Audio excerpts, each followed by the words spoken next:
there is so much to unpack here, but before we dive in, I just want to set the table a little bit with an intention for this talk, because there's an important purpose that we are coming here with, and it's to hold a safe space for Black women who are breaking the silence, specifically around sexual abuse in our community, and to really unpack the nuanced cultural, historical, systemic baggage that comes along with that, that is specific to our community and our stories.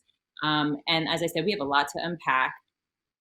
But as you listen to this conversation, it is so important that every single person watching right now keeps in mind that each of these brilliant women are so much more than survivors of sexual abuse. Okay? These are brilliant women. These are mothers. These are professionals. These are women like myself and you and your mother and your daughter and your sister. And the stories that they're going to share, the insights that they are going to share, come at a cost. And just like you and I, there's a lot at stake. And there's a lot that you have to lose when you come forward and tell this kind of story. And so it's important to, as we listen to these women, to think of their stories and their insights as mirrors, because we know that in this country, 1 in 5 women have admitted to being sexually assaulted at some point in their lives. Those are just the ones that are reported.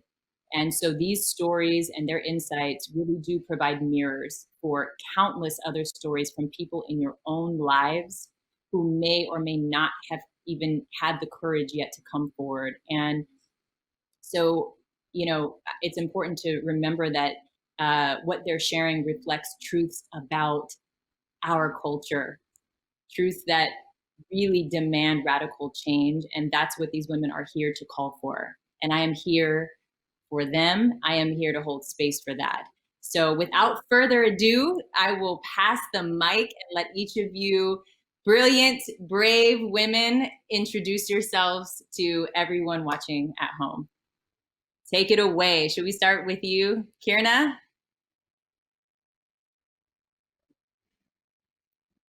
Good evening.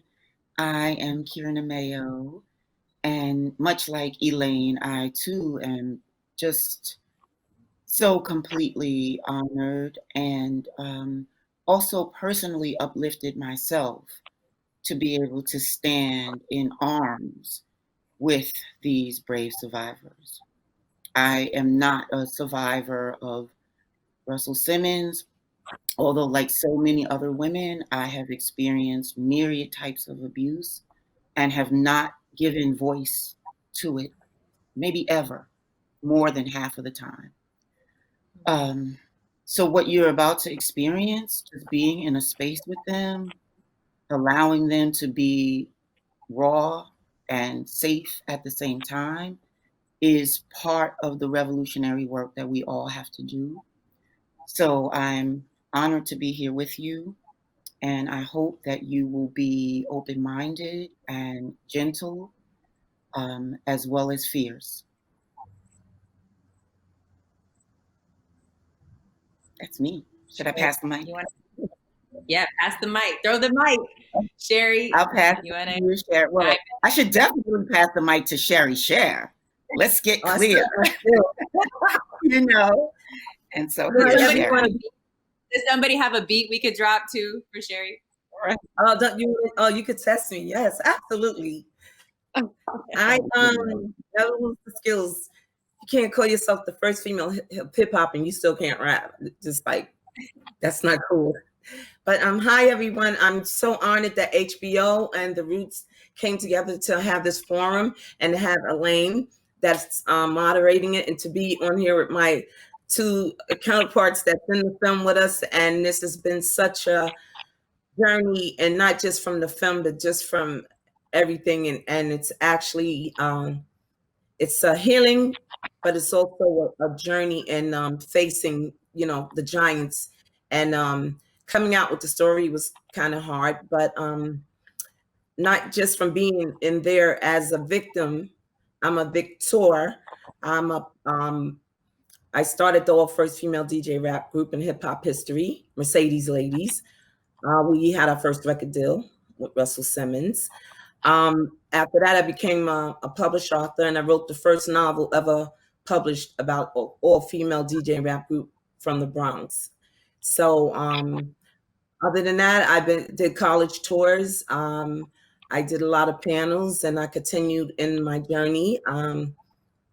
Did a script for my book, and also I just kept on in the game, but it's difficult, like Karen said, and Drew knows, it's just difficult, but I never give up the fight. I'm a fighter. So it's just like, I'm just honored to have this platform so people can hear the truth, and hopefully it be a blessing to others, because this is it's real. It's real. It's real. It's real out here. And you don't know until it happens to someone close to you, or God forbid yourself have went through it. But if you know, as a woman and of color, is really real. And so it's just an honor, and especially the time that we're living in right now. And it's just a fight for everything, and everything is getting revealed. It's overwhelming, but I'm honored to be in this time, because it's a fight for everything. And then you know what your strengths are. So thank everybody for having me. Beautiful. All right, Drew. Okay. Okay. Well, thank you for having me. Thank you for being here, Elaine. Thank you for your work and your example. And thank you to HBO Max and The Root for hosting us tonight and holding space for us, which we don't take for granted as Black survivors, as Black women. It's very hard for us to get space, especially in our home court, in our own community, which has been heartbreaking, but also makes me so much more grateful for this evening. So thank you. I'm Drew Dixon. I am a record producer and a music industry veteran. I started answering phones in the record game in 1992, hip hop intern, Jive Records, Warner Brothers Records, Empire Artist Management. I was the receptionist. And I ultimately got my dream job as an A&R executive reporting to Russell Simmons, where I had the opportunity to make a couple records that I'm very proud of, in addition to experiencing a trauma that devastated me. I went on, however, like Sheri, I did not want to be undermined or defined by something that someone else did to me. So I dusted myself off and I kept going. And I went to Erasure Records, where I reported to Clive Davis for almost 5 years. And I made many more records that I'm very proud of. Worked with artists that inspired me then and inspired me now. And then I worked for a year and a half for L.A. Reid when he replaced Clive Davis. And in spite of having known L.A. time through the industry and in a way that was always, the relationship experience with him, working for him, was very problematic and involved relentless sexual harassment with penalties that made it impossible for me to do my job, and ultimately led me to abandon my career completely. So I left the music industry. I went to business school. I got married. I had 2 kids. So now I'm really a stay-at-home mom and a silence breaker. And I am sort of rediscovering my light. I realized my light was in the same box where I'd hidden the pain from myself. And now that I've unlocked that box to face the pain, I'm discovering parts of myself I forgot. So now I'm music again and creating art and content, and I'm sort of awake again, and I'm happy to be here to talk about what that feels like. Awake again. I love that. Well, welcome, ladies. As I said, it is such an honor to be in conversation with each of you. I have to say, when I first saw this film back in January at Sundance, I was floored. I was brought to my knees. I feel chills all over my body right now, just even remembering that moment. And it took me several minutes to pick myself up out of the seat when after the credits were rolling. And as I emerged from the theater, almost in a catatonic state, I had the privilege of seeing a few of you in the hallway of the theater. And Kierna, you might remember this moment, but there was just this unspoken sisterhood and this heavy blanket of emotion that was hanging over all of us in that moment for so many reasons. One of them was that the theater audience was largely white. And so when our eyes met, we all just physically embraced without saying anything. Kierna, you were the only one I had already known, but it didn't matter. We all felt like we knew each other. And there was this moment, one of the women, I will never forget this, and I'm going to try not to get emotional, but there was this moment where one of the women looked at me with tears pouring down her face, and she said, "Where have y'all been?" She said, "We needed you." And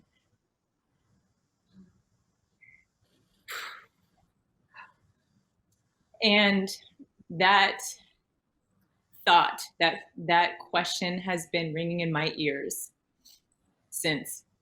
So we ended up having this long, hours long impromptu dinner, kind of starting to unpack some of that. And now we're 5 months later. You know, the film got its distributor. It's been released on HBO Max amidst this extremely tumultuous, traumatic backdrop. And the question that has been ringing in my ears still has like, are those words like, where have y'all been? We needed you. And now I imagine that you women feel some measure of relief just having this out in the world finally after all this time. But I'm curious how you would describe the reception to this film. What does it feel like to have it out in the world? And are you still asking that question, specifically of the Black community? Well, if I can jump in and give that one a shot. Yes, that evening in January at Sundance Film Festival was heavy. It was heavy because 10 days before that night, we lost our distributor. We lost our executive producer, and we lost what I felt would be our protector. And so it wasn't even clear to me, standing next to Sheri and Salai and Kierna and Joan and the amazing, brave women who'd come forward and who'd also come forward to support us, and men, Daddy-O, Miguel. It wasn't even clear if anyone else would see the film, if that might be it, if that might be the end of the story. And so it's been really a roller coaster since, because it was incredibly gratifying to know that HBO Max had stepped in to pick it up and distribute it. And they've been an incredible partner. I mean, they really are supportive and soulful and intentional and thoughtful in a way that is so much more than I could ever have hoped for. And so that was a moment of relief. And then it was sort of the countdown to May 27th, and a lot of fear about what might be thrown at us, and just sort of trying to, brace for impact, knowing we had our truth and we had each other, but not knowing what might come. And so then there was the initial relief of May 27th coming and going. And it felt like, okay, we made it. We're out there. Now the film can speak for itself. And then it started to feel like we were like losing our, I don't know, like just it started to get real rocky because silent. Black people didn't seem to know the film existed. Russell Simmons on to hold forth, not to ask him tough questions, but to let him literally say whatever he felt like saying without any pushback, smearing all of us, casting aspersions at all of us, trying to separate us, without any degree of rigorous journalistic investigative anything. And then it happened again. And then I was waiting for like the cavalry. Where are my brothers at? You know, where's Essence at? Where are my people at? Surely they're going to come out and say something to defend us. This is a credibly accused serial rapist of Black women. Where is the cavalry? You know, and it hasn't really come. It's been one-offs, one brave man stepping forward here and there with a piece, with a forum, you know, with a microphone for a minute, with a tweet. But that's it. And it's heartbreaking. So I'm sort of in a place of pain, to be honest with you, about this right now. It's been a whole emotional ride. I mean, when I first came out in 2017 in the LA Times, that was kind of I felt like it really was emotional because it was all of those years. And even though when it happened to me, it was 30 something years ago, and I didn't come out because I didn't know nobody else he did this to. And then also Russell Simmons was like the god to hip hop. We was from the Bronx, he was from the Queens. He came and he was leading hip hop into the major leagues. So it was like the person, when it happened, that was there with me was begging me to call the police because she was working for KTU 92 at the time. And I didn't make that call.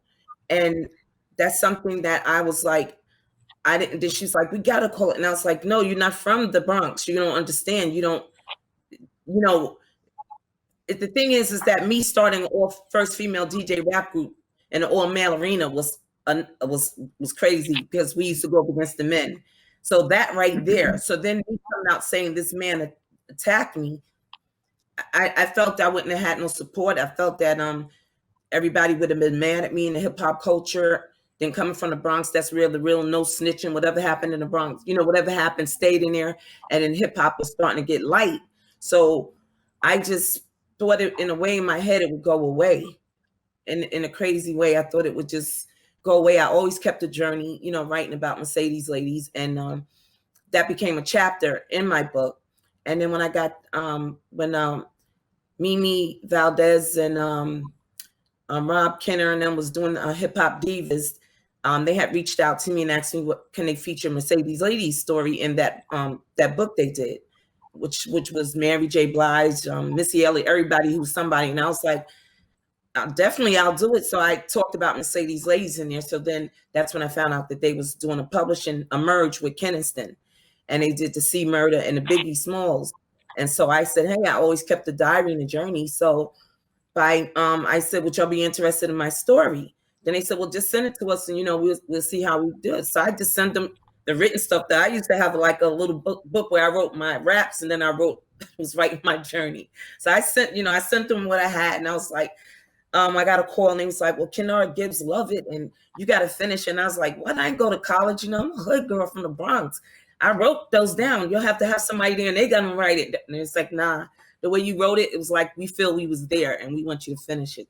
So that's how I became published. But at the time, I had they asked me, did I want to make it an autobiography, or did I want to make it a novel based on a true story, which meant the autobiography would have been to mention Russell's name to blow my book up. Well, they didn't say to blow your book up, but it's going to put some light on there.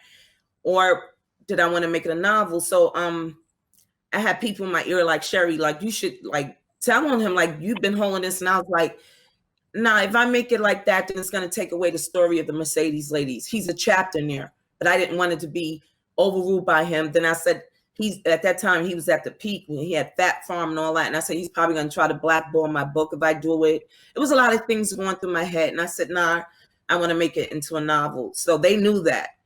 And they was like, okay. And so it became a novel. And from this whole journey, people was like, oh, she's doing this to blow her book up, but they don't know the story. This was back in 2008. Where, you know, so this is twice already I had a chance to blow Russell up, and I didn't, because I was still wanting, I started Mercedes Ladies when I was 15. I came from a single parent home of 11. You know, my mom had 11 kids, 11 siblings. So I took to the street and fell in love with hip hop. and I used to get the beatings when I came home, but the love for hip hop, I didn't feel the pain for the beatings. I was like, no, I was back out there doing it again, and I was determined, to start the first female hip hop DJ and rap group.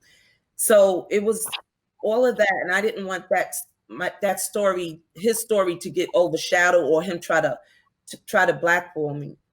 So then when the book came out, and people's like, oh, she's doing in 2017, oh, she's doing this for money and stuff. What they didn't realize is that Kennison gave me a $10,000 bonus and then only put out enough copies to get their $10,000 back. My book wasn't pushed. And so I was doing the pushing by getting, the college tours and stuff. So when I came out in 2017, I got the phone call from my friend who was there the one that told me call police and said, turn the news on. And that's when I seen all of these women came out and the emotions that ran through me. And she's like, it's your time. And then other people that knew, saying, my sisters, I'm like, Sheri, it's your time. Like, what are you doing? Like, it's your time. And then I look like these women are not lying. And so I felt that I had to be supportive to these women and come out, because I wrote about it years ago and it's happened to me years ago. And then when his lawyers tried to come at me and to try to like say, oh, I'm lying or fabricated my story. Everybody knew it was the truth, but the woman that was there became a prosecutor. And she was like, oh no, he's not doing this. So she came out, and that's when all of them started, because it wasn't like it happened. I didn't have no witness. I did. So when she came out, and she's a prosecutor now, she came out, and that's when everything. But coming out in 2017, I felt like I got to do this. I seen all these women on there, and I said, they're not lying. And that's what made me decide to come out. And it was time to face the giant. And, even though I always act like nothing was wrong, but I always indulged myself in work and my goals and stuff. So I was raised that way, because that's how my mom was, a strong woman. We couldn't cry. So it was kind of that. Then I met Drew. Drew reached out to me, and I was in the LA Times and she was in New York Times. And when she reached out to me, we met up and we bond. And that's how she was telling me about a documentary that was coming out. I was thinking about it. Then I knew all of us when I came out in 2017 and was on the Megyn Kelly show and stuff, the remarks and actually coming from women of color and my people. And I was like, this is why I didn't even want to come out before, because it was so much, and so when I got to meet Drew, I felt comfortable. Then she introduced me to Amy Ziegler, and that's when they started, I felt more comfortable. And then I just felt, you know what, this is to be a blessing to others. And maybe I should have came out like everybody said. Some people said, well, Amy, if you would have came back then, it wouldn't have happened to other women. And I said, that's not true, because it was nobody I knew of that he did this to, and that was 30-something years. So imagine what then, and he was powerful. So and we was signed to him, and we did a record, and we was doing a cans, the Pointing Sisters, and he had us in the studio day and night with Larry, producer. But the night and my mom was so happy, because we just was struggling. We used to live from pillow to post, and I was like, this is a chance to help my mom. And the night it was supposed to drop on the radio, we get a call from him stating that he decided to give the song to Allison Williams and take us off of it. And so that was like, we was heartbroken. And I didn't see him until like almost 8 months after that. And I didn't know I was going to run into him, because my friend had called me from KTU and said, hey, come with me. I'm getting ready to do an interview on Curtis Blows. Why don't you just come with me? So I just came with her. And then that's when I seen him there. And that's now oh, sorry. No, I was saying that's when I seen him there, and he was going to show me his new office and said he was going to make it up to Mercedes ladies, and he was sorry, it was a business deal. So that's when I ran into him that night. Thank you for sharing that. All of that, that the arc is so important, and there's a lot that we don't get to hear about each of your backstories in the film, and we know there's such rich context for each of you. I want to take a step back and talk a little bit about the role of media, the role that media is playing now and has always played as it relates to amplifying certain voices and suppressing or silencing other voices. And I thought it was really interesting. In the opening sequence of the film, we hear a string of Black women's voices sort of situating the film as almost a second coming of the Me Too movement. But there is this sort of mix of hope that potentially maybe the movement could maybe hold space for Black women too, after all. But then there was also this very clearly articulated reservations. And now, I mean, but there's also a part of the documentary, Drew, where you say the Me Too movement saved your life. We know that the media played a huge role in making sure certain voices, certain stories were heard. And as you guys have been out now on this media tour, if you will, I know some of you have been critical of the media and in particular the Breakfast Club, right, in their recent interview with Russell Simmons. And that's one of the most powerful platforms that speaks directly to the Black community. And they gave the platform to Russell Simmons, right? And in against the backdrop of the women's empowerment movement and this Me Too movement, our community gave this platform to Russell. And I've even noticed in my research a jarring lack of empathy and, dare I say, a lack of solidarity, even from Black women in their interviews, in their interview style with some of you. So I'm curious, I want to kick this to you, Kierna, because you sit at such an interesting and important intersection here as a veteran journalist, as a Black woman, and someone who was deeply entrenched in that hip hop scene during the time frame that this movie is chronicling. What are you seeing right now? Put this into, help us see this and situate this within a larger cultural conversation about the role that media is playing in elevating certain voices and suppressing other women's voices, Black women, namely. Well, just to take the specific example of Russell being invited on platforms that have the currency and the might that the platforms he was on had, specifically because those platforms speak to young people, and many of them young Black men, the same people who we desperately need invested in this conversation. That's heartbreaking, to say the least. But beyond what it feels like emotionally, it's very lazy journalism. It's really bad practice to have people be given a platform by entities, fully owned corporations, with no regard to the accusations against them. And see, this is something that is quite specific to Black culture, and which is why there's such an important amount of nuance to understand and unpack around sexual violence and Black women. Because our intraracial conversation really hasn't even begun. And I'm telling you, I entered this space as a young journalist at 20 years old, and we were trying to have the conversation then, and I'm not sure the needle has moved an inch since that time. So it's damning. But right now we are in a very specific moment, and there is a call to arms for anyone who believes that Black lives matter. And so this is the moment that we're no longer, not just Black media folk, but really conscious-minded people who believe the full sentence, the full statement that Black lives do matter. We understand now that statement must absolutely be inclusive of Black women, of Black trans people, of Black disabled people, of Black poor people, of all of us. And I think the media right now, because everyone's reactive, right? Folks outside of our community are certainly reactive to this moment, and folks within our community are reactive to this moment. But what is happening is that when we're trying to centralize a conversation about the fate, about the bodies, about the autonomy, about the safety, the love of Black women, the focus always shifts.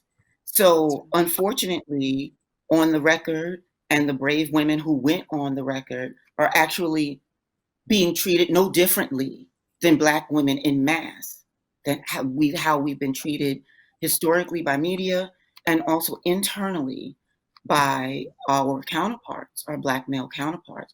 And so I think for me, first of all, this never stops being emotional. I keep waiting for that moment when I'm just like, I'm over it.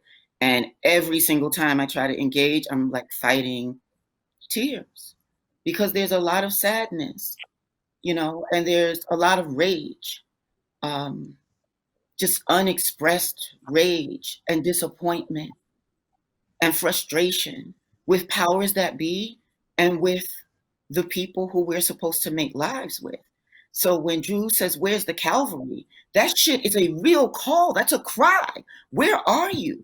When you heard that cry in the theater, Elaine, as a Black woman, you reacted. When somebody said, "Where have you been?" That spoke to every cell in your being. Why is that not happening with Black men? Why is that not happening when women are willing to put their entire lives, entire careers, entire everything on the line?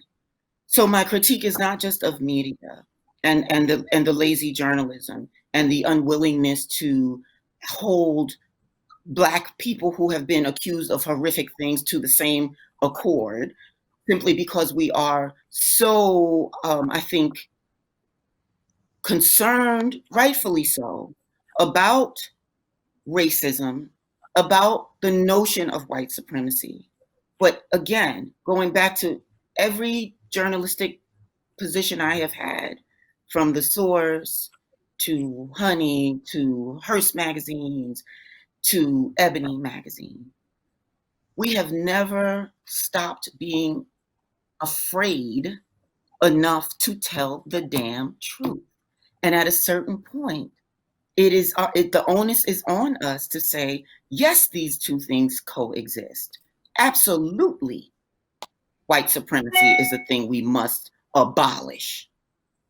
But so must we abolish all violence against women, but particularly sexual violence against Black women, because we've been suffering far too long and in silence.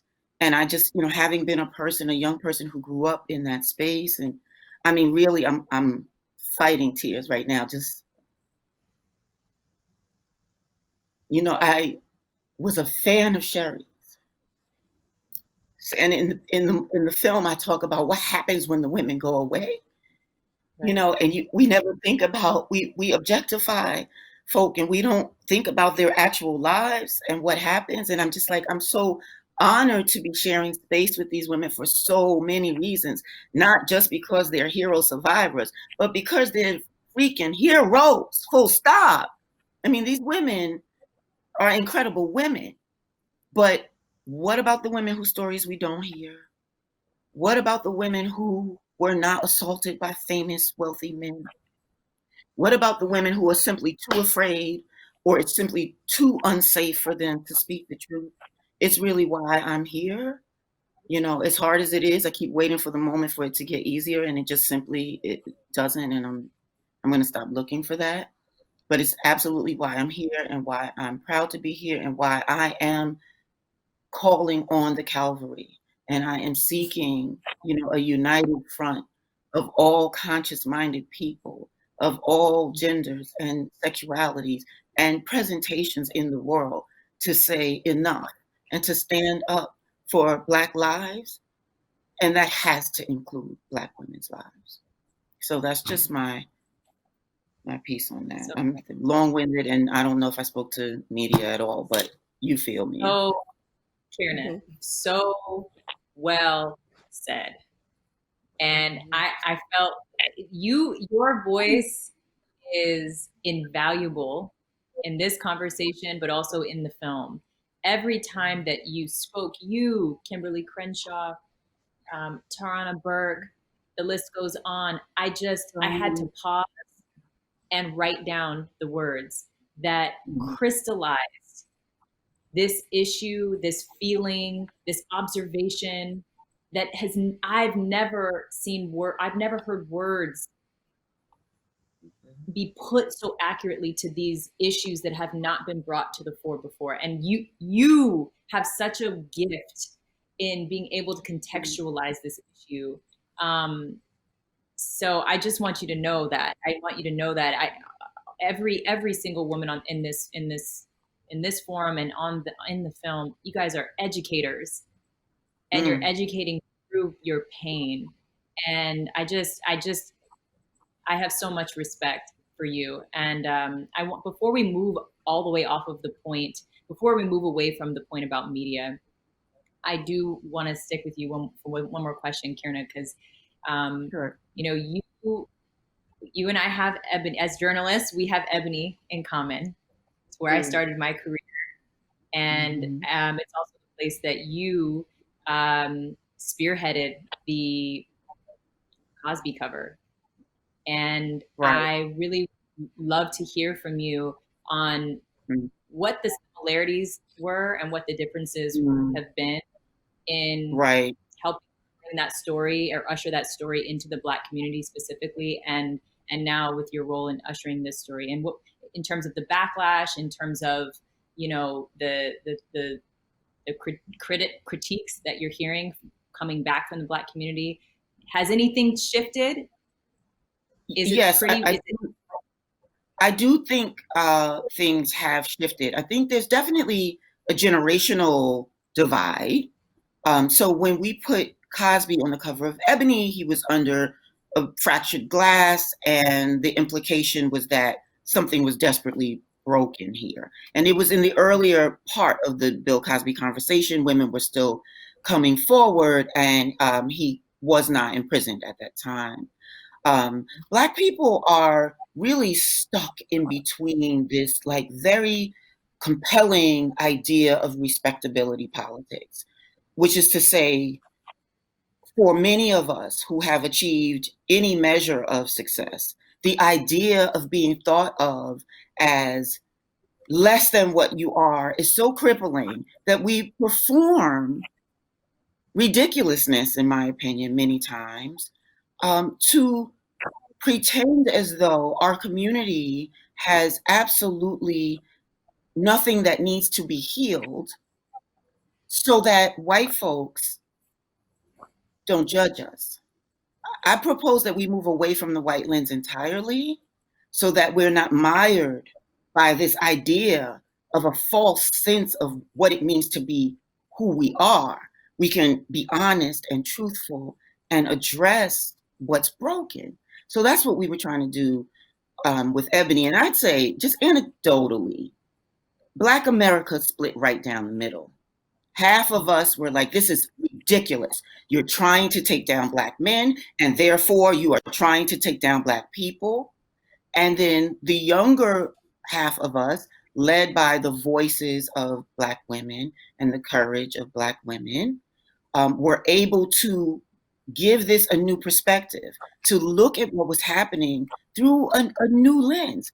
It has come time that we are able to parse our fandom from our celebrity heroes apart from their very real, flawed human selves, if and when it calls for that.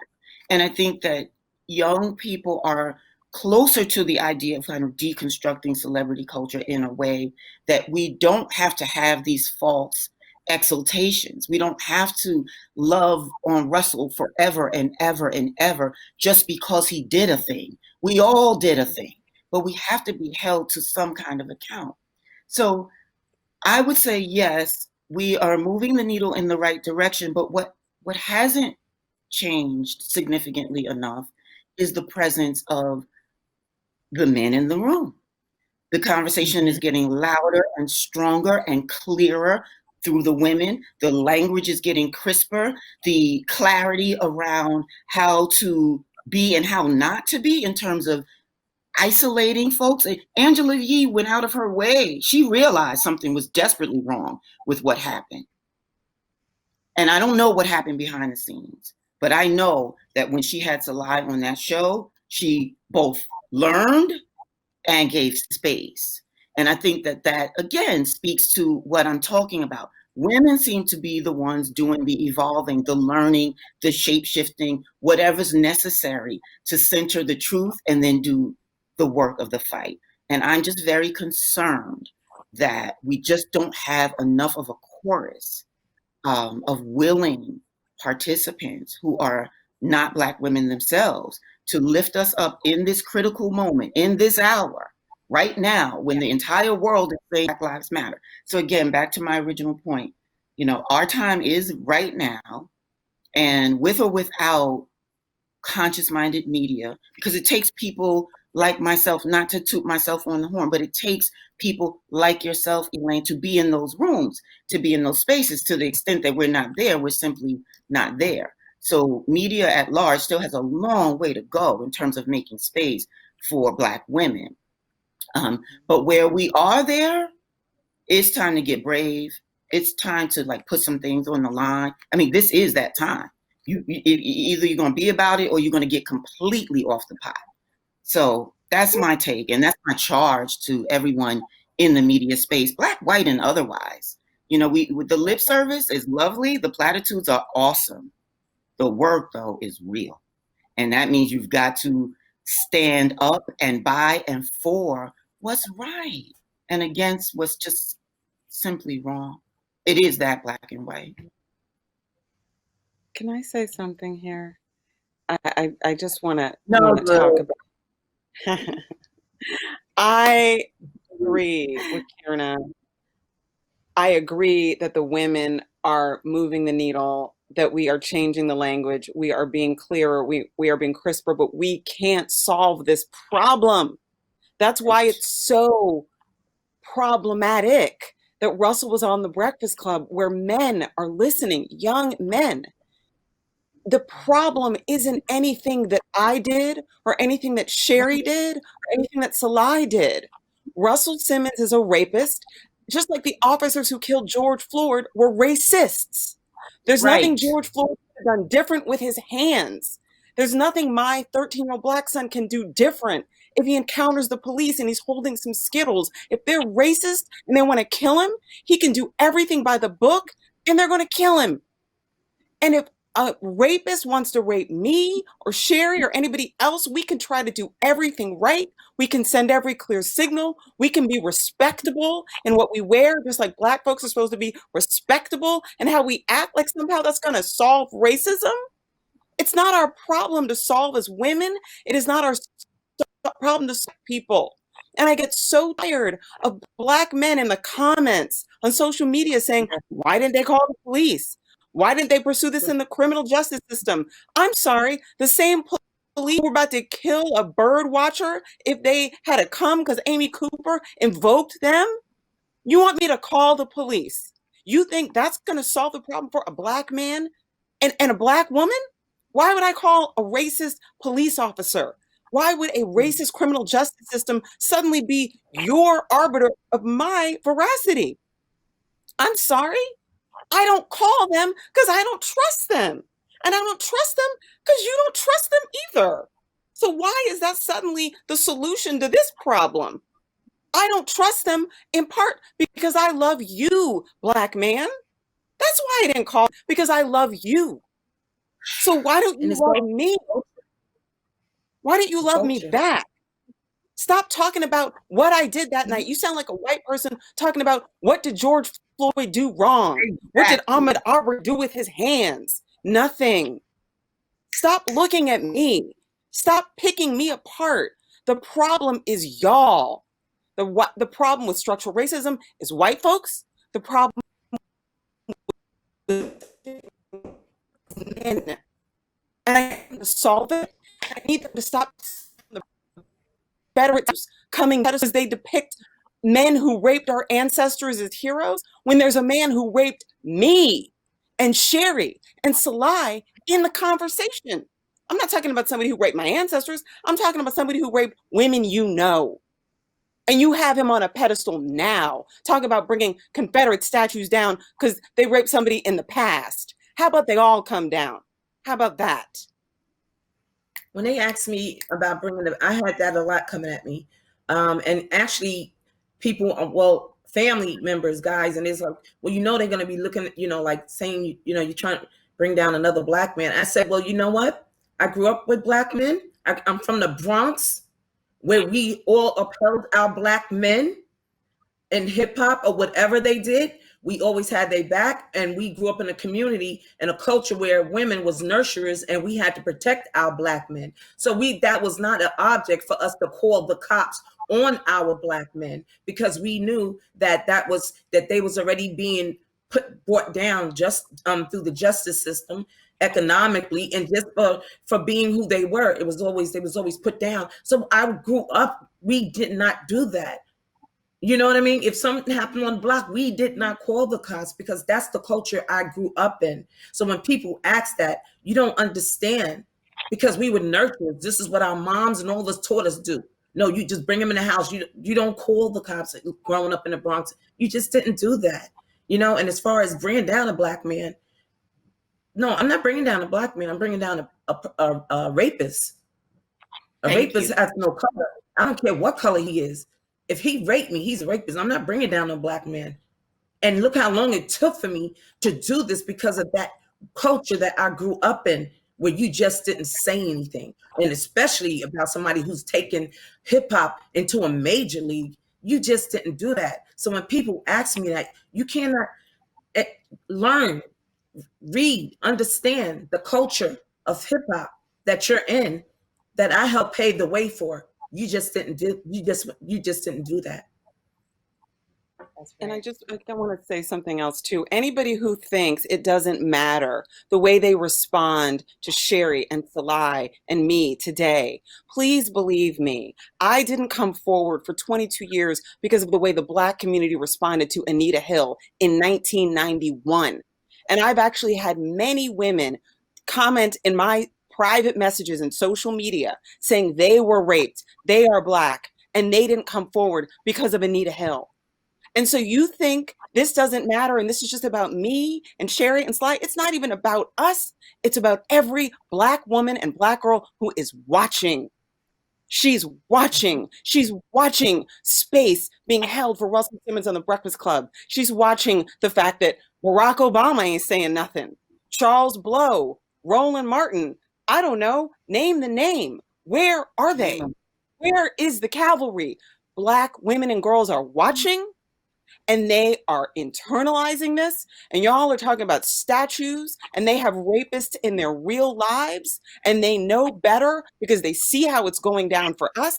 They see that we are being left to twist in the wind, and they are not going to say anything either. And they're going to stay broken, just like I was broken for 22 years. That's what I mean when I say Me Too saved my life. It's not because of media. It's because I just finally had the courage to say it out loud. And I unlocked the box, and I found my swagger. I found my voice. I found my creativity. I found my courage. I would have gone in my grave without ever finding it.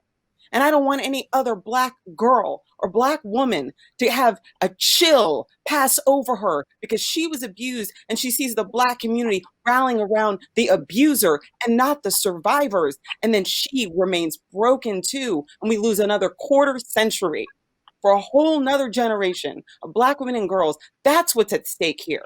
It's not about me. I'm 49 years old. I'm grown. It's going to be what it's going to be for me.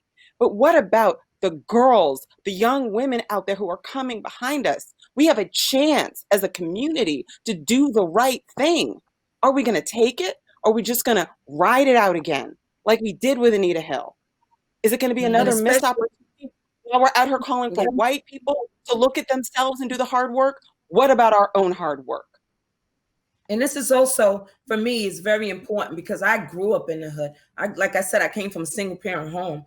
I used to come home and eviction notice with instructions for where we should go. This is how I was raised. And I wanted girls like me that came up and feeling that they wasn't important enough because they came from there. That I want them to know I came from that walk. Your voice is important. And that's what I was hoping that I was doing in my area for women that don't have that voice or feel that they're not nothing or important enough for nobody to hear.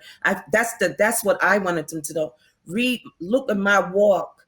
I felt that coming up, but I turned to the mic, and that was my healing, because I was able to talk about what was going on in my neighborhood.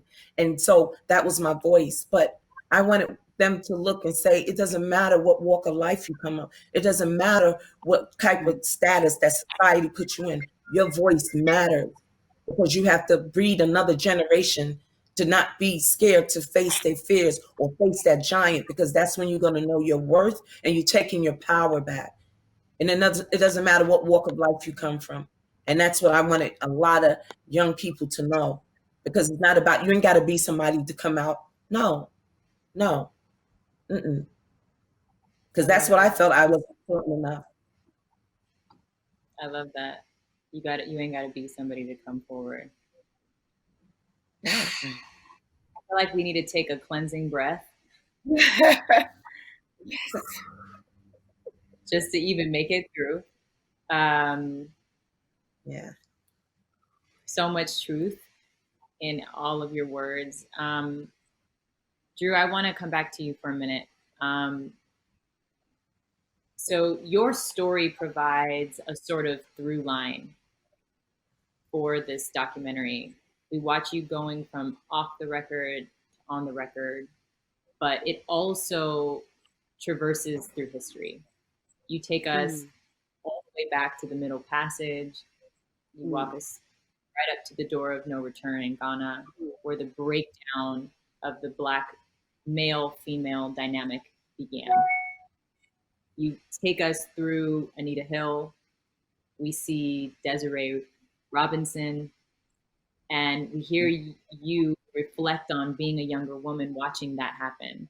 And the words on your mouth were, I said, I'm never going to be that girl.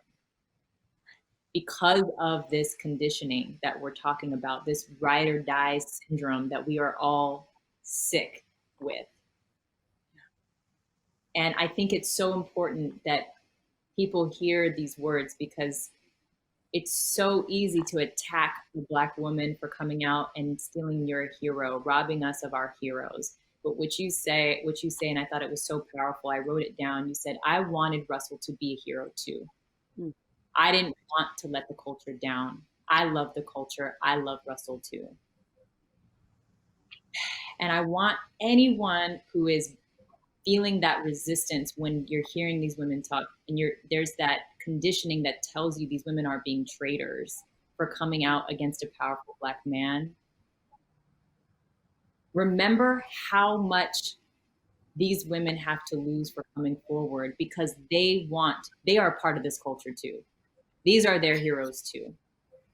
And if we are going to demand for justice for Black people, then we need to remember that equality demands equal space for the plight of all those who are oppressed.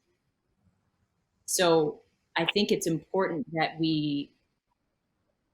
as we transition into closing out this interview, there's so much truth that's been shared in this documentary, and now that's being unpacked here. And I hope that it makes anyone watching this film feel more equipped to wrestle with their own internal conditioning. I hope it arms you with language and anecdotes to tackle these conversations in your own life. And I will tell you, as uncomfortable as this is to have these conversations, we need to keep having them, and we need to lean all the way into them. And we need Black men to be a part of this conversation. So on that note, I want to start to close the conversation with, what is the call to action specifically for the Black male allies and the male allies that are watching right now? What is your message to them? What role do you want to see them playing right now? Is this for me? This is for any of you. Yes, I think Drew, you say something. Say something. Pick a side. Pick a side. Because your silence really is violence. And maybe that's like a cliche. It is. Are you with the rapist, or are you with the women? These Black women. Who is going to protect us? Who? We don't fit in the Me Too movement. Well, the Black Lives Matter movement and the Me Too movement were founded by Black women, but somehow we've been decentered in both.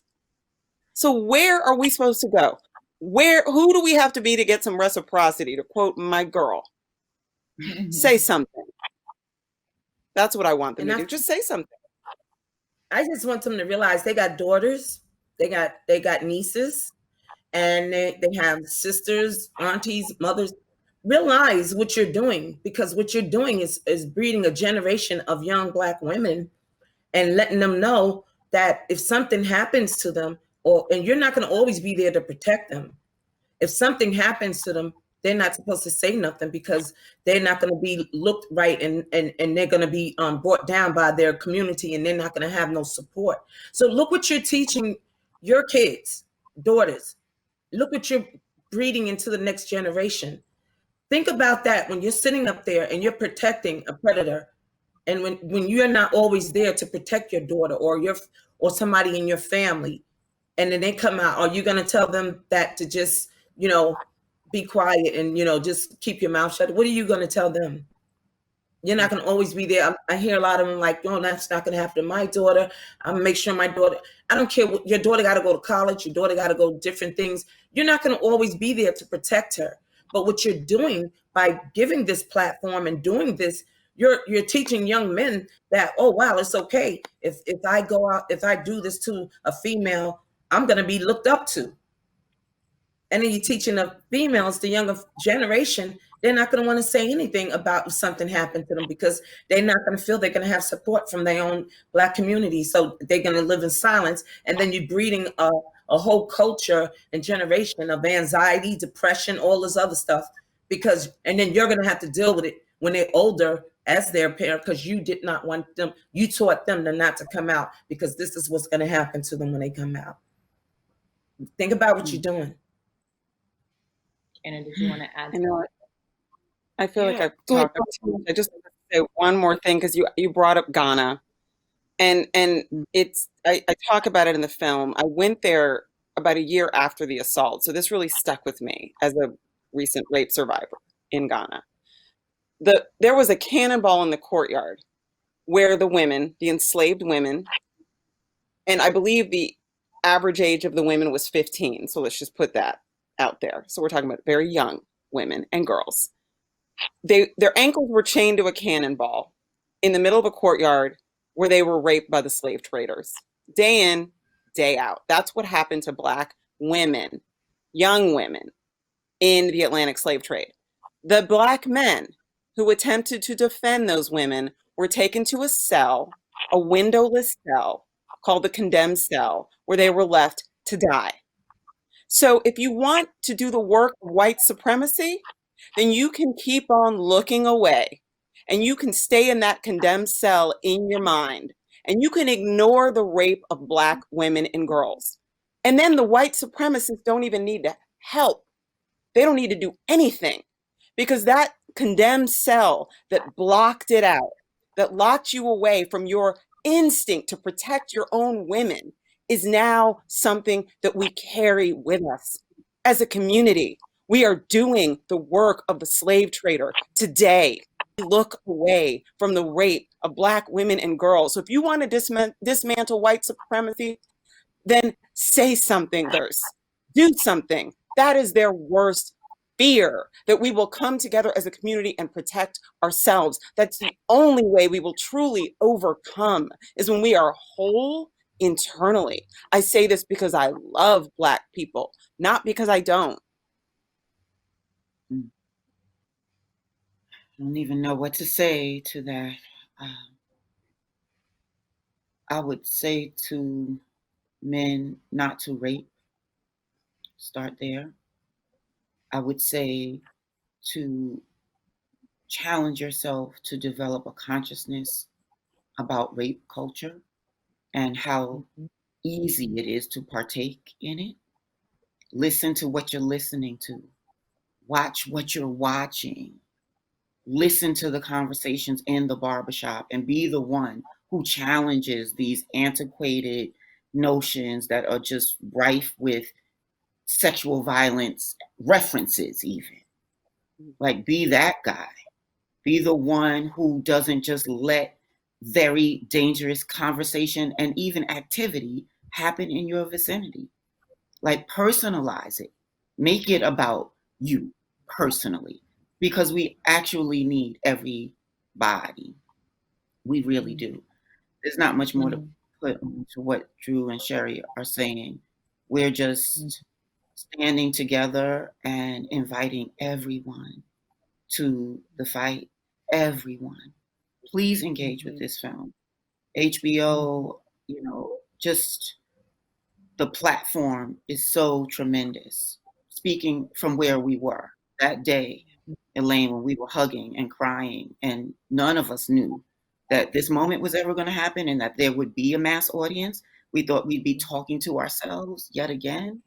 So it's just so tremendous. And thank you to the Root, and thank you to HBO, for me personally, but for all of us on the project, because that's what allyship also looks like. It's the standing by. It's the providing space. We've got to continue doing this. Have this conversation at home with your homies, everyone, all of us. Like, break this down, get off your laptop, and have this same talk at home.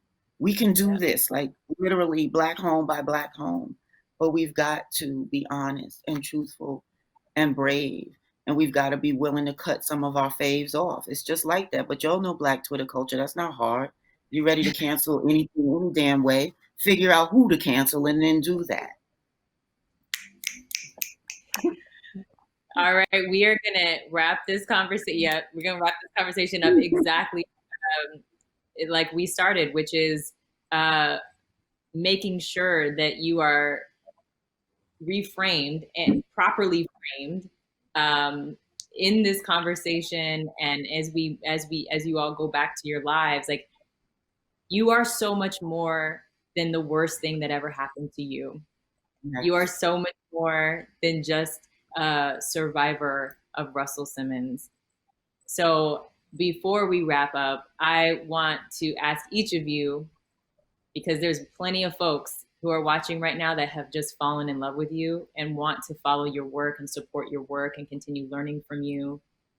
How can we continue to support the work that you're doing, and what's next for you, and how can we support you?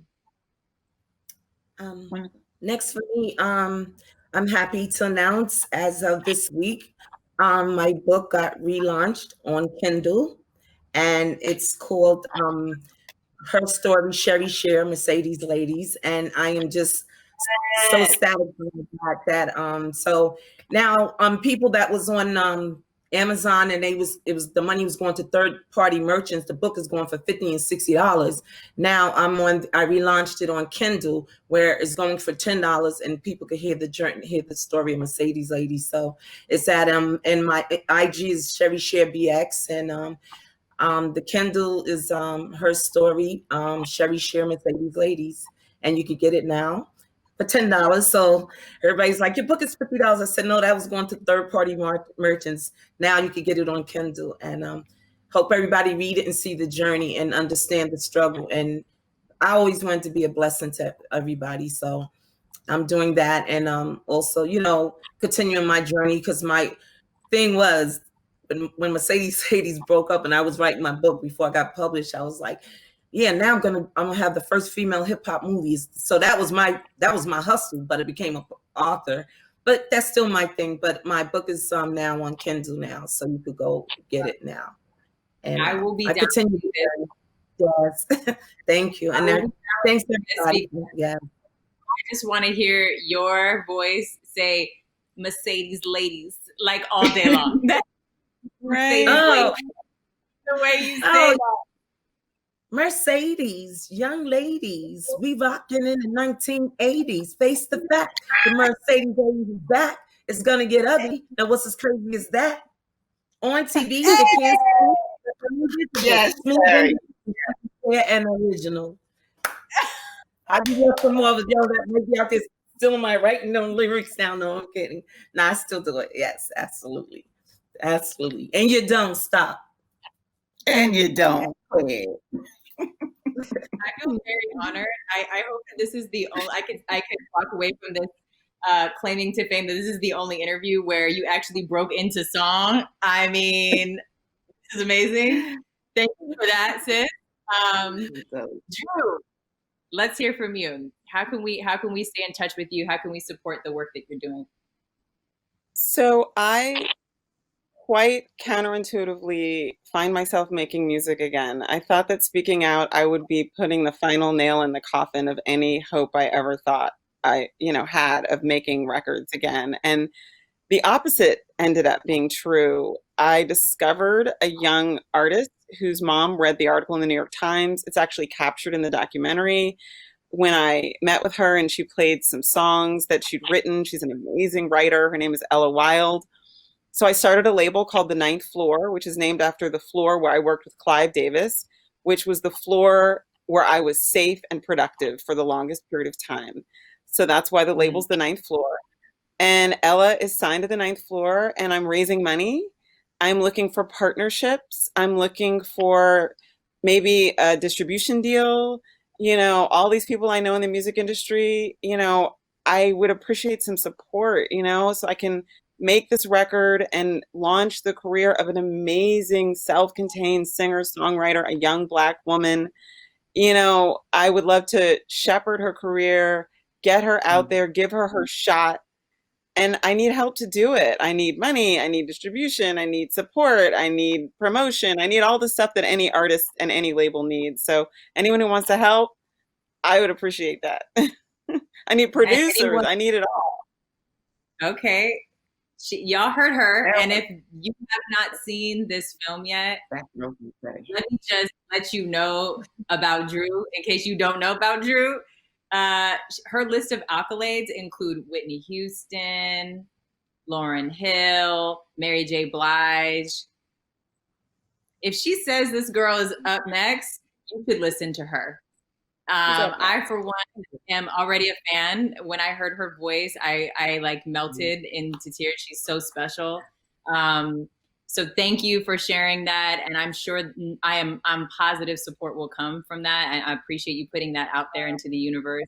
And I pray that it comes right back to you. You deserve it. And I can't wait to see what's coming next from you. And then Kierna, take us home, sis. Yes. Oh gosh, because I love Ella. I'm so excited that you're still working with her, Drew. I just can't wait for the moment that we can get to hear her in full. It's like the beautiful thing that came out of this. Really, it is. She's the physical manifestation of like how important it is that we do this work. There are girls' lives to blossom and like grant us with art and beauty and power, like all the things.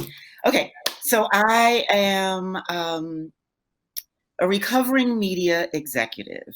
I'm working really hard to not be lulled back into that space, even though, quite frankly, this moment in time has me thinking about the urgency of now and storytelling, and to your point, Elaine, the role of media and who is doing it, who's controlling it, who's shaping it. I mean, we're hearing this conversation about essence in real time, and there's all kinds of things that make you say it matters who holds the pen. It really does.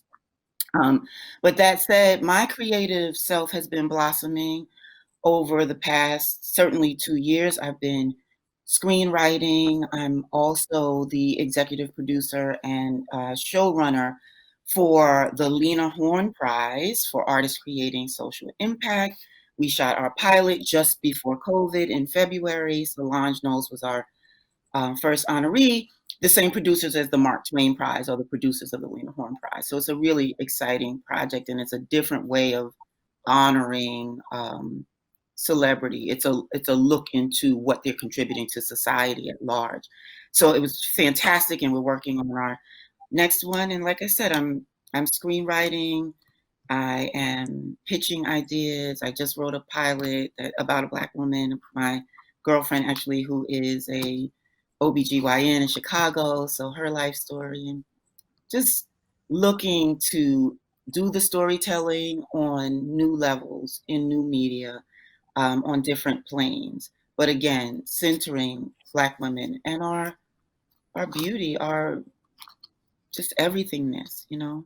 Sometimes the everyday qualities that we have, that we now call Black girl magic, that we all know just to be our everyday existence, the highs, the lows, the mediums, all the notes, is so rich and so worth sharing with the world, and this time not being exploited, but owning the stuff ourselves. So that's what I'm doing, and that's what I'm hoping for all of us on some level, like ownership and autonomy and power and art. There you go. There you go. Once again, so well said, as always. To wrap us up, I will introduce Ashley Velez, who is the senior video producer of The Root. Ashley is going to read and direct questions from the audience. We might have time for one. So Ashley, take it away. Yeah, I'm going to try to squeeze in two. But first, I just want to say on behalf of The Root, thank you so much for this incredible conversation.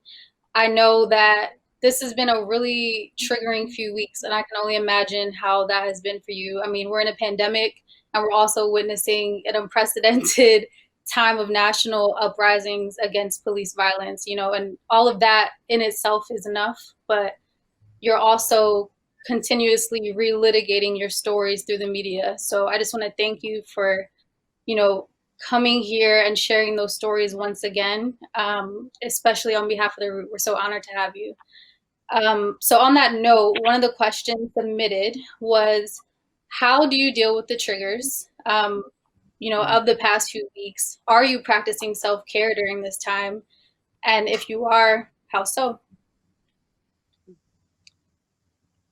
I feel like I try to do yoga every morning, which I actually used to hate yoga. So it's actually kind of interesting. I think maybe I hated yoga because I think the first person I ever heard about yoga from was you know who.